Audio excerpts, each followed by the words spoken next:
আসসালামু আলাইকুম ভিউয়ার্স, আশা করছি আপনারা সকলেই ভালো আছেন। তো এই ঠান্ডার মাঝে Realme তাদের হট সিরিজের Realme C75 স্মার্টফোনটিকে লঞ্চ করেছে। তো এই ফোনটির 8GB 128GB ভেরিয়েন্টের অফিশিয়াল প্রাইস রাখা হয়েছে 20,000 টাকা এবং এর হায়ার ভেরিয়েন্টের প্রাইসটা দেখতেই পাচ্ছেন। তো এই ফোনটি কিন্তু বাংলাদেশের বাজারে অনেকটাই হাইপ ক্রিয়েট করেছে, কারণ ফোনটি পানিতে চুবালেও কিছু হয় না। তো এগুলো কিন্তু বড় বিষয় না, বিষয় হচ্ছে এই স্মার্টফোনটি 20,000 টাকা বাংলাদেশের বাজারে এই স্মার্টফোনটি নেওয়া উচিত কিনা, আর এই ফোনটির ভালো দিক খারাপ দিক সকল দিকগুলোই কিন্তু তুলে ধরা হবে। তো অবশ্যই ভিডিওটি প্রথম থেকে শেষ পর্যন্ত দেখবেন। তো আমি আপনাদের সাথে আছি নাজমুল হাসান হৃদয়, আর আপনারা দেখছেন NWS Tech All। তো চলুন কথা না বাড়ে তাহলে ভিডিওটি স্টার্ট করা যাক। তো প্রথমে যদি ফোনটির বক্স কন্টেন্টে আসি, তো যা যা দেখতে পাচ্ছেন সকল কিছু থাকছে এই ফোনের সাথে, এবং এই ফোনটি কিন্তু অনেকটি হালকা এবং পাতলা হতে যাচ্ছে। তো ফোনটির ওয়েট 196 গ্রাম এবং ফোনটিতে যাবতীয় সকল ধরনের পোর্টস এবং গঠন দেখতে পারবো, এবং এই ফোনটিতে থাকছে IP69 water dust and resistant. তো এটা দ্বারা বোঝাচ্ছে ফোনটিকে আমরা চুবোতে পারবো এবং ইচ্ছে মতো ভিজাতে পারবো বৃষ্টিতে। তো আমাদের কিন্তু এতটা প্রয়োজন নেই যতটুকু প্রয়োজন, মানে বৃষ্টিতে যদি ভিজে যায় সেই ক্ষেত্রে কিন্তু ফোনটির কোনো ড্যামেজ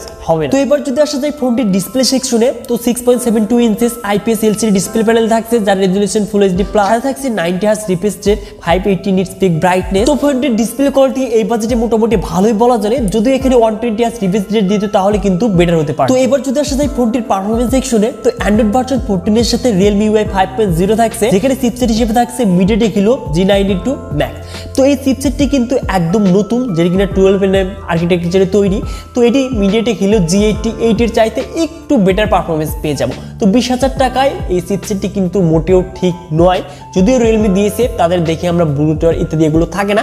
তো অবশ্যই এই চিপসেটটি থেকে অবশ্যই আমরা ভালো পারফরমেন্স পেয়ে যাব। আর যারা গেমার রয়েছেন 20,000 টাকা এই ফোনটি গেমিং এর জন্য নিতে চাচ্ছেন, তাহলে আমি কিন্তু কখনোই এই ফোনটিকে সাজেস্ট করব। তো এবার যদি আসা যায় ফোনটির ক্যামেরা সেকশনে, রিয়ারে থাকছে ডুয়াল ক্যামেরা সেটআপ, যার মেইন ক্যামেরাটি 50 মেগাপিক্সেল, যেটি দিয়ে আমরা 1080p 30fps ভিডিও রেকর্ড করতে পারবো। এই ফোনটির ফ্রন্টে থাকছে 8 মেগাপিক্সেল সেলফি ক্যামেরা, যেটি দিয়েও আমরা 1080p 30fps সর্বোচ্চ ভিডিও রেকর্ড করতে পারবো। তো ফোনটির যদি আদার ফিচার্স গুলো নিয়ে কথা বলতে চাই, ডুয়াল স্টুডিও স্পিকার, ল্যান্ড, Bluetooth, USB type C port থাকছে, এবং ফোনটির সিকিউরিটি হিসেবে থাকছে সাইড মাউন্টেড ফিঙ্গারপ্রিন্ট স্ক্যানার, যেটা কিনা যথেষ্টই ফাস্ট। সাথে আরো থাকছে 6000 mAh ব্যাটারি, যেটি কিনা 45 ওয়াট ফাস্ট চার্জিং সাপোর্টেড। তো এই ফোনটি আমরা দুটি কালার ভেরিয়েন্টে পেতে যাচ্ছি এবং প্রাইসটা বলেই দিলাম। তো এবার কথা হচ্ছে 20,000 টাকা বাজেটে এই ফোনটি নেওয়া উচিত কিনা। তো রাইট নাও বাংলাদেশের বাজারে কিন্তু আমরা 20,000 টাকার আশেপাশে আমরা অনেকগুলো স্মার্টফোন দেখতে পাচ্ছি, যদিও এই ফোনটি এসে কিন্তু আরেকটি নতুন অপশন আমাদের হাতে অ্যাড হলো। তো 20,000 টাকা বাজেটে অবশ্যই এখানে 120 হার্জ তাদের ডিসপ্লেতে দেওয়া উচিত ছিল, এবং ক্যামেরা কোয়ালিটি অবশ্যই এখানে ইমপ্রুভ করার ছিল। কিন্তু 20,000 টাকার আশেপাশে কিন্তু বর্তমান ক্যামেরা কোয়ালিটি এবং গেমিং পারফরমেন্স, তো গেমিং পারফরমেন্সটাও কিন্তু এই ফোনটি থেকে আমরা অতটা বেটার পাবো না। তো নর্মাল সেটিংসে আমরা ফ্রি ফায়ার এবং অন্যান্য যে গেমগুলো সেই গেমগুলো কিন্তু প্লে করতে পারবো, কিন্তু হ্যাভি গেমিং এর জন্য বা হেভি ফটোগ্রাফার যারা রয়েছে তাদের জন্য কিন্তু এই ফোনটি আমি কখনোই সাজেস্ট করব না। তো এখন কথা হচ্ছে ফোনটি কারা কিনবেন। তো আপনারা ব্লুটুথ ছাড়া ও বাকভল্লুক ছাড়া লং টার্ম ইউজ করতে চাচ্ছেন, একটা ভালো স্মার্টফোন চাচ্ছেন অফিসিয়াল 20,000 টাকার আশেপাশে, তাহলে অবশ্যই Realme এই স্মার্টফোনটিকে আপনারা দেখতে পারেন।